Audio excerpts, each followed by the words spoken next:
What broke Weston. It was sort of what started him down this sort of slightly darker road that I really loved to play. So that was my favorite stuff. My two scenes were I had one where Joe comes home to the cult for the very first time, and he's reunited with his son Joey.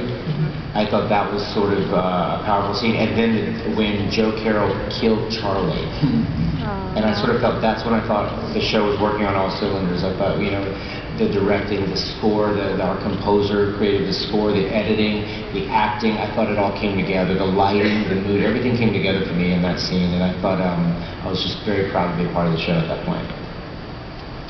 I seem to remember, I don't know what episode it was, but I've been doing a lot of chasing and running, as I like to say. I'm always coming around corners.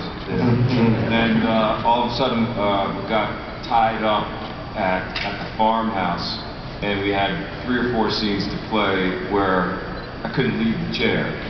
And there was something all of a sudden really kind of fun about that and freeing, because he sort of,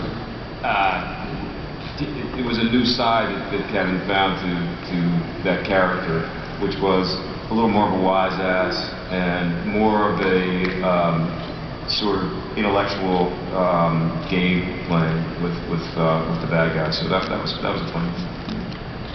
For me, it was Ryan, Mike unable to save Annie. Just that whole sequence, and when they get there, and even when we were shooting, these guys. You know, I didn't have to direct a whole lot because they actually got emotional. I got emotional behind the camera as it was happening, and Annie was pretty amazing in all of that. So I have that as the moment for me. I think it was 2 scenes. The first was actually the first scene that I shot when we started shooting the season, episode 2 in New York, which was the flashback to the bookstore where Emma meets Joe Carroll, and which laid the groundwork for everything that character is about and what she reflects on. And then, you know, the other side of that is get a scene where she's reunited with him finally at the mansion, and you know, no words are spoken, but just the gratification. It's the most gratifying scene that character got to experience, I think, in the entire series and our entire season. And yeah, it was very emotional.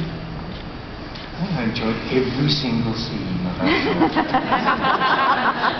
Because I was working with just really wonderful actors and directors, and every single one of them stepped up to the plate, and they were all marvellous.